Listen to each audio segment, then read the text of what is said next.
एक ऐसा नाम जो साउथ सिनेमा में सिर्फ एक एक्टर नहीं बल्कि एक इमोशन बन चुका है।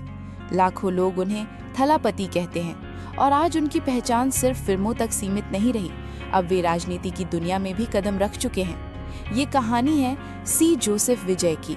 विजय का जन्म 22 जून 1974 को चेन्नई, तमिलनाडु में हुआ था। वे एक फिल्मी परिवार से आते हैं। उनके पिता S.A. चंद्रशेखर एक फिल्म डायरेक्टर थे और मां शोभा चंद्रशेखर एक सिंगर थीं। बचपन से ही उनका झुकाव फिल्मों की तरफ था, लेकिन वे बहुत शांत और कम बोलने वाले बच्चे थे। विजय ने अपनी पढ़ाई चेन्नई में की। उन्होंने विजुअल कम्युनिकेशंस की पढ़ाई शुरू की, लेकिन फिल्मों में करियर बनाने के लिए इसे बीच में ही छोड़ दिया। शुरुआत में उन्हें कई फिल्मों में छोटे रोल मिले, लेकिन सफलता तुरंत नहीं मिली।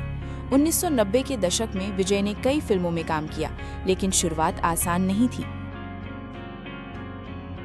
उनकी शुरुआती फिल्में जैसे नालाया थीरपू, सिंदूर पांडी ने उन्हें पहचान तो दी, लेकिन सुपरस्टार का दर्जा नहीं मिला। 2000 के बाद उनका करियर तेजी से ऊपर गया। फिल्में जैसे तिरुमलाई, घिल्ली, तुपक्की, मरसल, सरकार, मास्टर, लियो ने उन्हें साउथ इंडिया का सबसे बड़ा सुपरस्टार बना दिया। उनकी फिल्मों में अक्सर जनता की समस्याएं, सिस्टम के खिलाफ लड़ाई, भ्रष्टाचार का विरोध दिखाया जाता है। यही वजह है कि लोग उन्हें सिर्फ एक्टर नहीं बल्कि नेता जैसा हीरो मानने लगे। समय के साथ विजय ने फिल्मों के अलावा समाज और राजनीति पर खुलकर बोलना शुरू किया। 2024 में उन्होंने अपनी राजनीतिक पार्टी बनाई। उनका राजनीतिक एजेंडा था भ्रष्टाचार मुक्त प्रशासन, युवाओं को रोजगार, शिक्षा और स्वास्थ्य सुधार, पारदर्शी सरकार। उनकी पार्टी के लॉन्च के बाद लाखों लोग उनके साथ जुड़ने लगे। तमिलनाडु की राजनीति में इसे एक नई लहर के रूप में देखा गया। हाल ही की रिपोर्ट्स के अनुसार सी जोसेफ विजय ने 2026 में हुए विधानसभा चुनाव के बाद तमिलनाडु के मुख्यमंत्री पद की शपथ ले ली है। वे अब आधिकारिक तौर पर तमिलनाडु के मुख्यमंत्री बन चुके हैं। एक फिल्म सुपरस्टार जिसने करोड़ों लोगों के दिलों पर राज किया, और अब वही शख्स एक पूरे राज्य की सत्ता संभाल रहा है। ये कहानी अब सिर्फ अफवाह नहीं बल्कि एक ऐतिहासिक हकीकत बन चुकी है। क्योंकि विजय अब तमिलनाडु के मुख्यमंत्री बन चुके हैं। 2026 के तमिलनाडु विधानसभा चुनाव में विजय की पार्टी तमिलागा वेट्री कड़बम ने जबरदस्त प्रदर्शन किया। टीवी के बनी सबसे बड़ी पार्टी 108 प्लस सीटों पर जीत हासिल की। डीएमके और एआईएडीएमके को बड़ा झटका लगा। हालांकि शुरुआत में बहुमत नहीं था, लेकिन कई पार्टियों के समर्थन से सरकार बनाने का रास्ता साफ हो गया।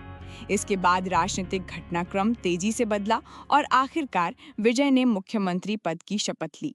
ये पल तमिलनाडु की राजनीति में ऐतिहासिक माना जा रहा है, क्योंकि पहली बार एक बड़े फिल्म स्टार ने इतनी बड़ी जनसमर्थन के साथ सत्ता संभाली है। मुख्यमंत्री बनने के बाद सरकार ने कई अहम फैसले लिए। नई कैबिनेट का विस्तार, 23 नए मंत्रियों की नियुक्ति, कांग्रेस और अन्य दलों को शामिल किया गया, स्वास्थ्य और ग्रामीण योजनाओं पर फोकस, कानून व्यवस्था को मजबूत करने के निर्देश। विजय की जीत को लेकर राजनीति विशेषज्ञों का कहना है, ये तमिलनाडु की राजनीति में नई लहर है। डीएमके एआईएमडीके के पुराने समीकरण टूट गए। युवाओं और शहरी वोटर्स ने बड़ा समर्थन दिया। आज विजय की सरकार गठबंधन समर्थन के साथ चल रही है। विपक्ष मजबूत लेकिन बिखरा हुआ है। नई नीतियों और योजनाओं पर तेजी से काम हो रहा है। एक समय था जब वो सिर्फ फिल्मों में हीरो थे, लेकिन आज वो असली जिंदगी के लीडर बन चुके हैं। कहानी अब फिल्म नहीं, हकीकत है। एक लड़का जो कैमरे के सामने आया था सिर्फ एक्टिंग करने के लिए, आज लाखों लोगों की उम्मीद बन चुका है। फिल्मों से शुरू हुआ सफर अब राजनीति की तरफ बढ़ रहा है, और आगे क्या होगा ये आने वाला समय तय करेगा। ये वीडियो केवल जानकारी और बायोग्राफी उद्देश्य के लिए है। इसमें दी गई राजनीतिक जानकारी वर्तमान उपलब्ध सार्वजनिक रिपोर्ट्स पर आधारित है।